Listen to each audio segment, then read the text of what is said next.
فرماتے ہیں اس کا جنازہ پڑھانا جائز نہیں ہے، اس کو غسل دینا جائز نہیں ہے، اس کو مسلمانوں کے قبرستان میں دفنانا جائز نہیں ہے۔ فرماتے کہ جس طرح جانوروں کو پھینک دیا جاتا ہے ایک جگہ ہڈا روڑی پہ، اس کو اٹھا کے وہاں پھینک آؤ، اس کا کوئی لینا دینا نہیں ہے انسانوں کے ذمہ۔ یہ کاروبار کے لیے، بچوں کے لیے مرکز نہیں بنے، یہ مرکز اللہ کی قربت حاصل کرنے کے لیے بنے ہیں۔ یہاں کے پوچھو حضرت جی ہم اللہ کا قرب کیسے حاصل کریں؟ جب بندہ اپنا سر مصلی پہ رکھتا ہے، چاہے وہ مٹی نیچے ہو، چاہے پتھروں کے اوپر سر رکھ دیتا ہے اپنا، لیکن جب بندہ اللہ کے حضور سر بسجود ہوتا ہے، جب وہ کہتا ہے سبحان ربی الاعلی، جب وہ کہتا ہے اللہ اکبر، جب وہ کہتا ہے ایاک نعبد و ایاک نستعین، جب وہ کہتا ہے کہ سبحان اللہ، فرماتے ہیں کہ جب بندہ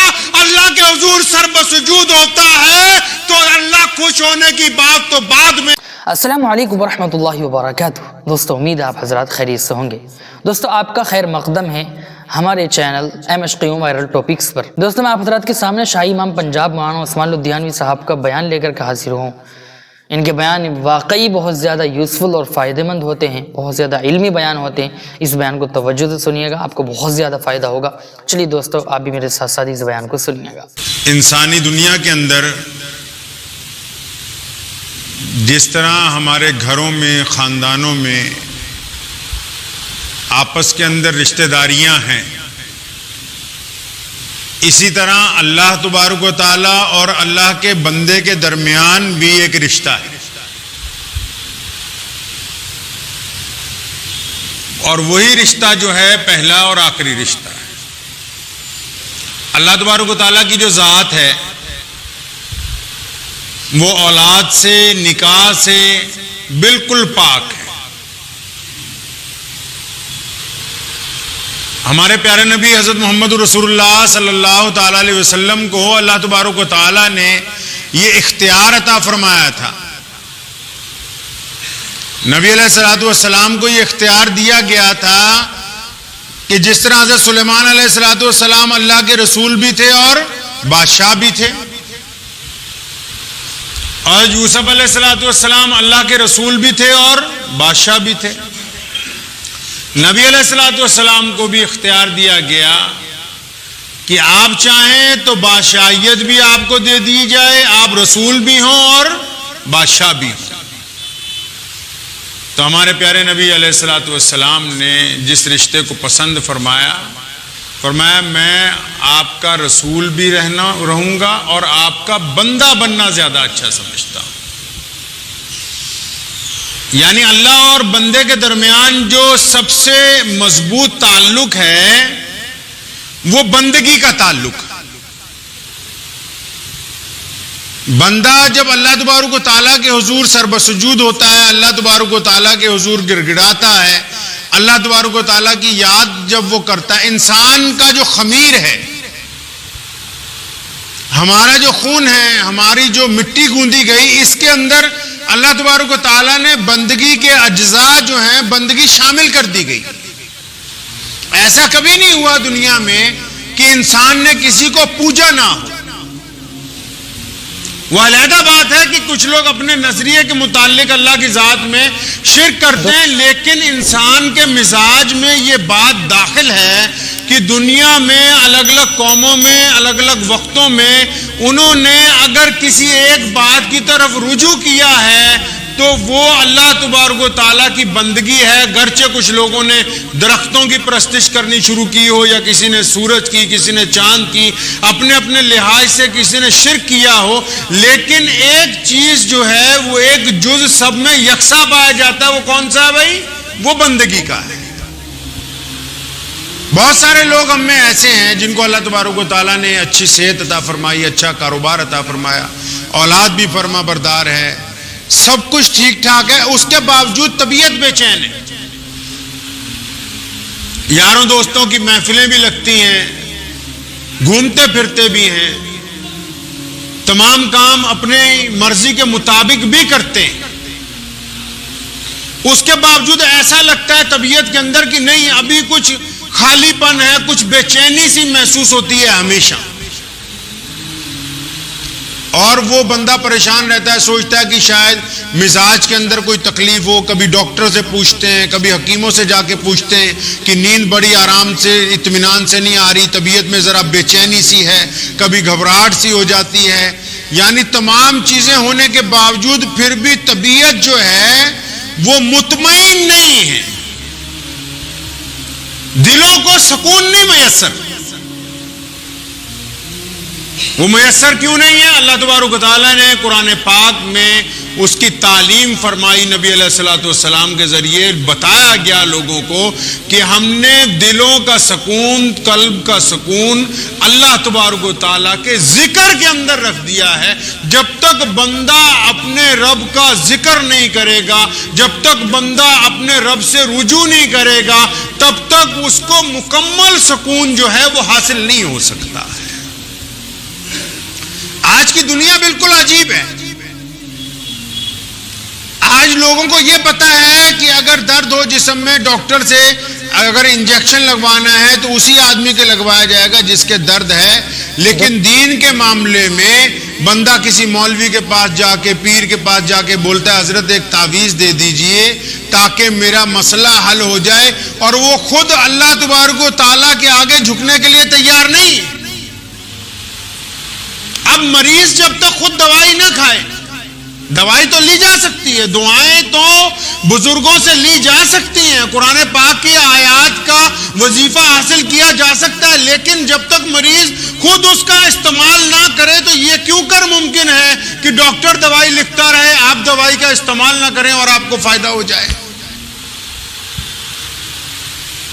بڑے بڑے بزرگوں نے, حضرت ابو دردہ رضی اللہ تعالی عنہ نبی علیہ الصلوۃ والسلام کے صحابی ہیں, اور سیدنا ابو بکر صدیق رضی اللہ تعالی عنہ کے مشیر بھی رہے, اور سیدنا عمر فاروق کے مشیر بھی رہے, سیدنا عثمان ذی النورین کے مشیر بھی رہے.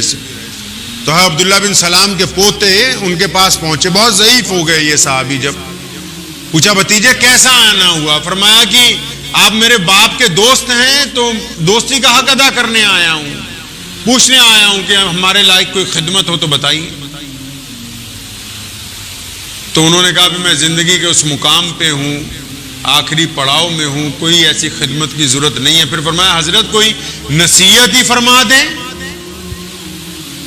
حضرت ابو دردہ رضی اللہ تعالیٰ عنہ فرماتے ہیں کہ بھتیجے میں ایسی حالت میں ہوں کہ جب بندے کی موت قریب ہوتی ہے تو کوئی بھی دنیا میں ایسا انسان نہیں جو مرتے وقت جھوٹ بولتا ہو.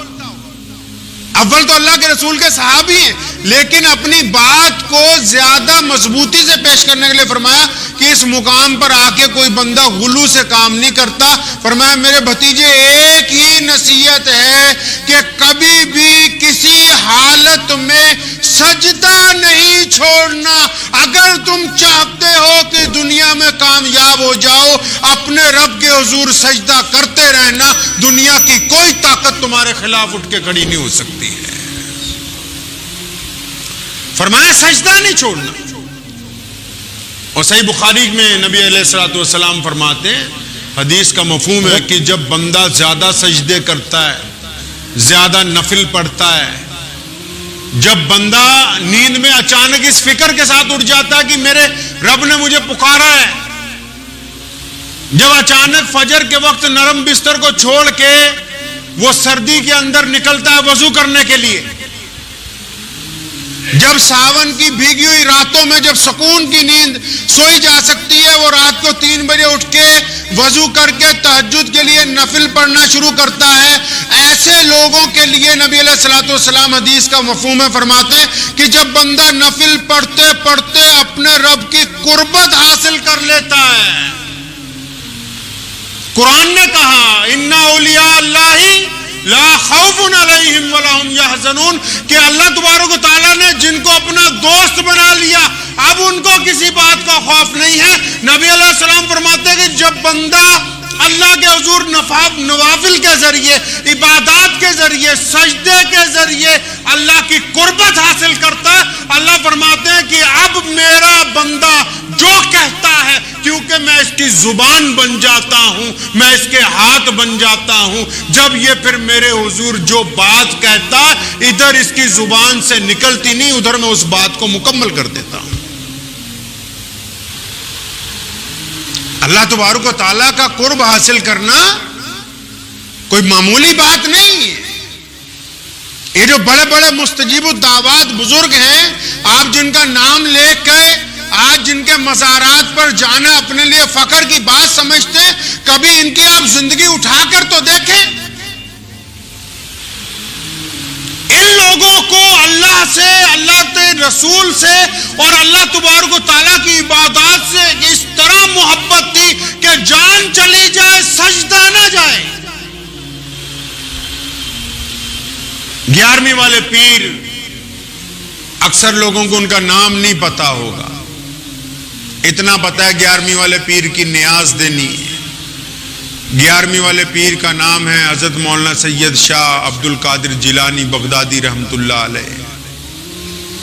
اتنی پسند ہے نماز, اتنی پسند ہے, اور نماز کے معاملے میں ایسے سخت ہیں, فرماتے ہیں اپنے فتاوے میں کہ اگر کوئی بندہ جان بوجھ کے 5 وقت کی نماز چھوڑ دے,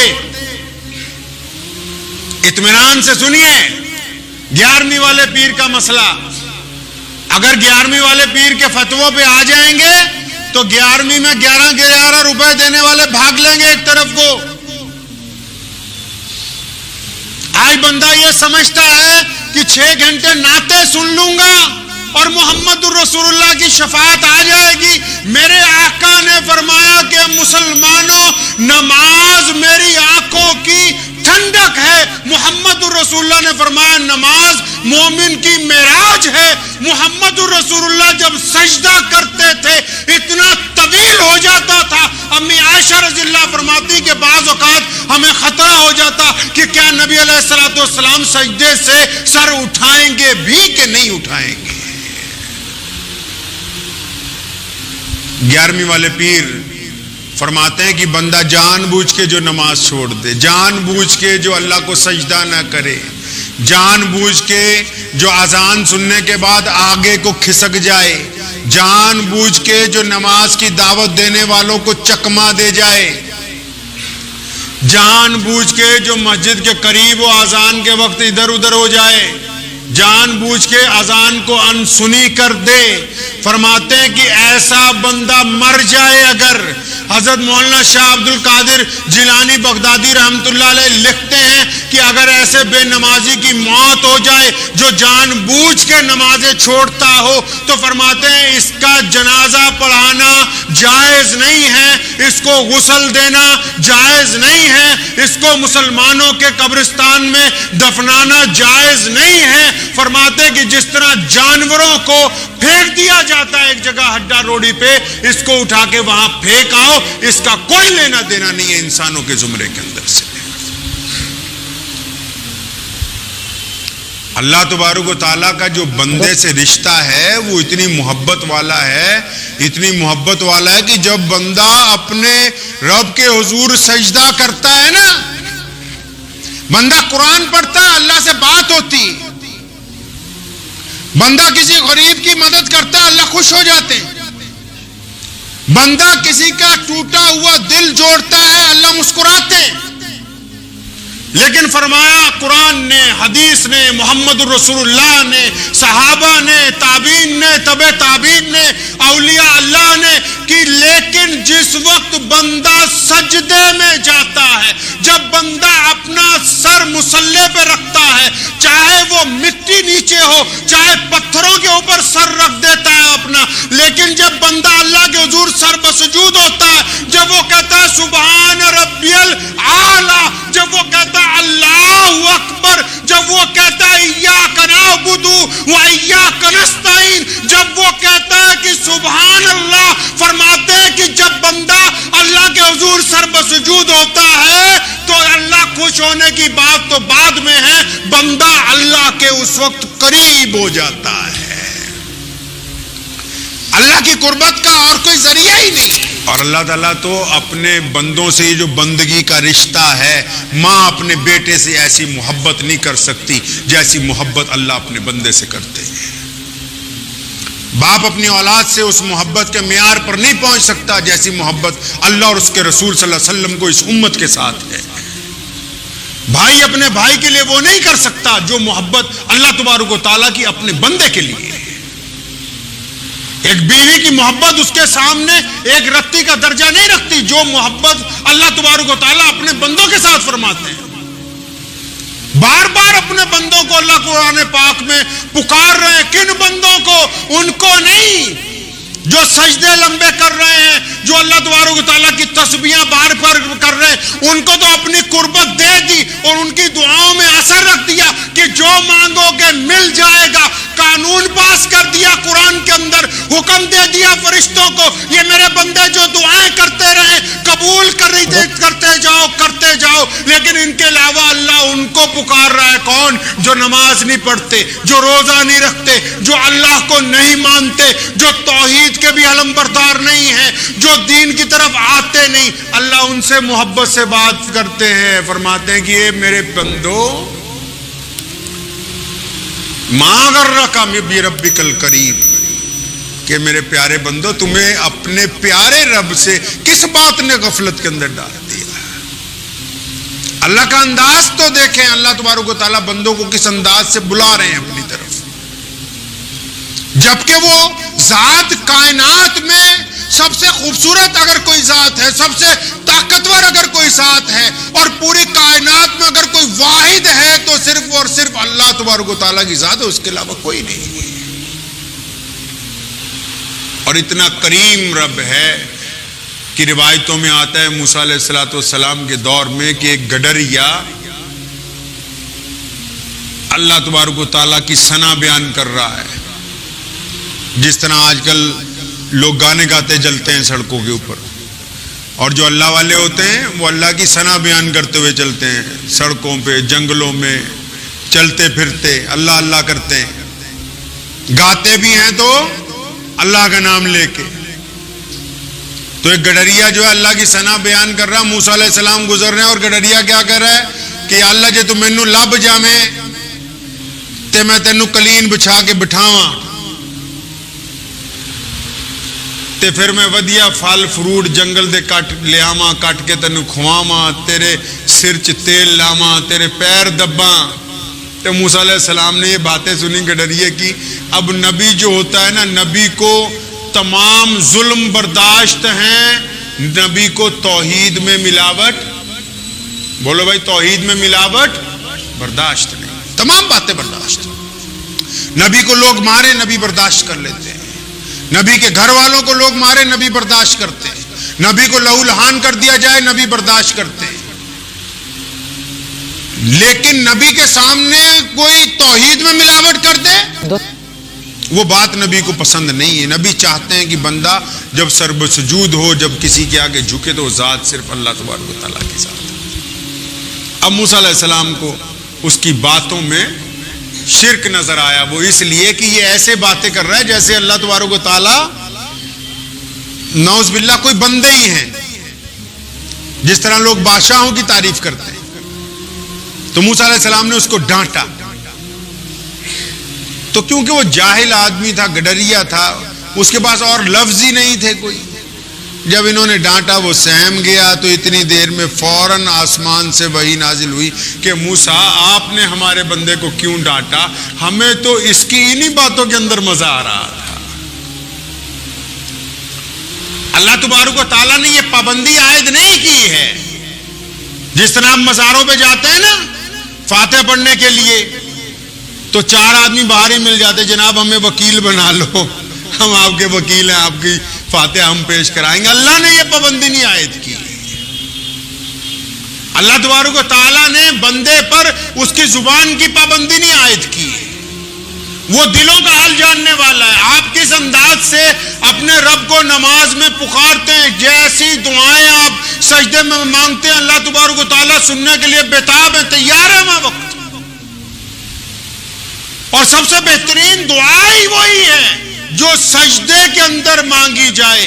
ایک تابعی فرماتے ہیں کہ میں فلسطین گیا اور مسجد اقصی کے اندر ابھی پھر رہا تھا تو ایک دیکھا کہ بہت خوبصورت بزرگ جسے دیکھ کے خدا یاد آ جائے، وہ سجدے میں جاتا ہے، بہت دیر سجدے میں رہتا ہے، پھر اٹھ کے بیٹھتا ہے، نماز نہیں پڑھ رہا، پھر سجدے میں چلا جاتا ہے۔ بہت وقت گزر گیا، بہت دیر دیکھتا رہا، مجھے بڑی حیرانی ہوئی، میں قریب گیا تو ان کا روب ایسا تھا کہ گفتگو نہیں ہو سکتی تھی۔ میں نے ہمت کر کے پوچھا کہ حضرت یہ کیا معاملہ ہے، آپ یہ کیا کر رہے ہیں؟ ان کی آنکھوں میں آنسو آ گئے، فرمانے لگے بیٹا سجدہ ہی ایک ایسا ذریعہ ہے جس میں بندہ اپنے رب کا قرب حاصل کر سکتا ہے۔ کہتا ہے جب بندہ سجدے میں جاتا ہے ایک قربت کا فائدہ، دوسرا اللہ بندے کے گناہ معاف کر دیتے، اور تیسرا اس کے نام اعمال میں نیکیاں لکھ دی جاتی۔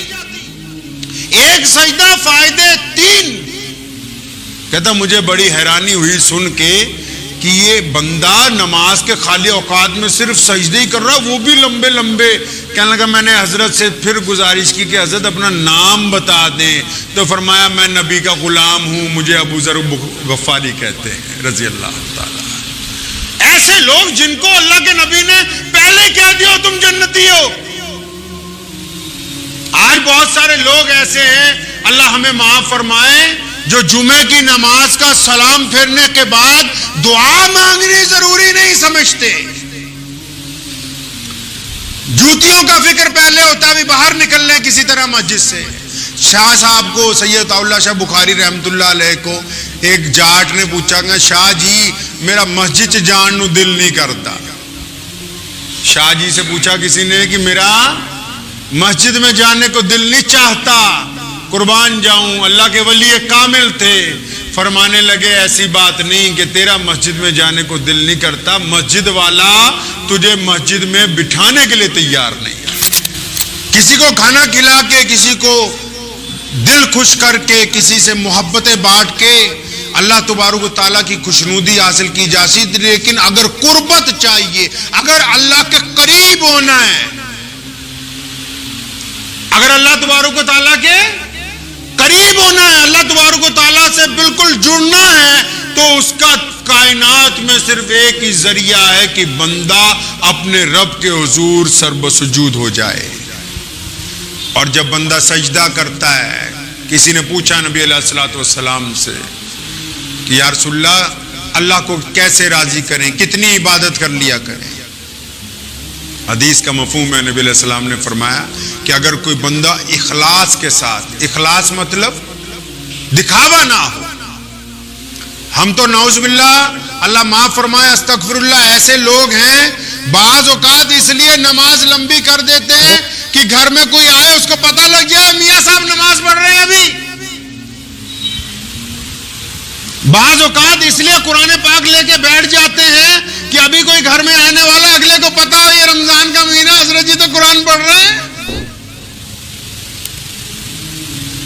بعض اوقات بہت سے کام اس لیے کرتے ہیں، علامہ عامر عثمانی نے کہا نا کہ ہماری غفلت کی انتہا کیا، ہماری ذلت کا کیا ٹھکانہ، ہماری غفلت کی انتہا کیا، ہماری ذلت کا کیا ٹھکانہ، گناہ تو پھر گناہ ٹھہرے، عبادتیں بھی مجرمانہ،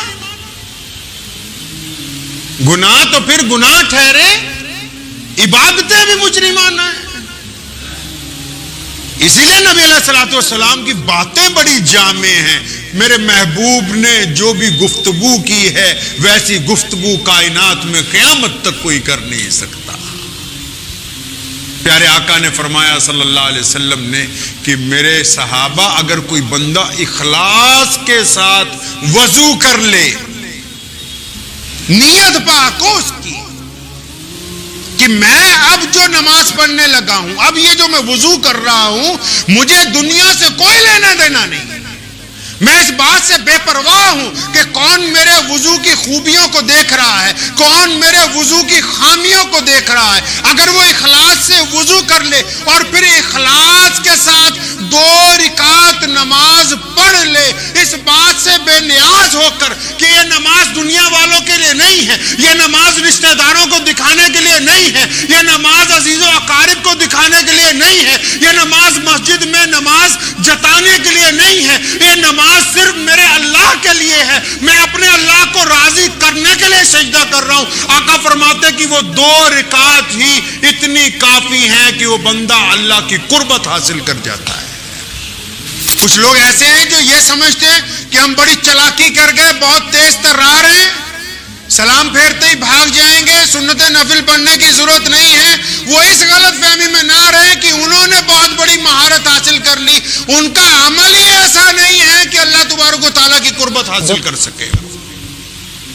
اور اللہ تعالیٰ کسی کے محتاج تھوڑی، اس کو بندوں سے پیار ہے، لیکن بندے خدا کے محتاج ہیں۔ بندہ وہی مقبول ہوگا جو اللہ کی قربت حاصل کرنا چاہتا ہو۔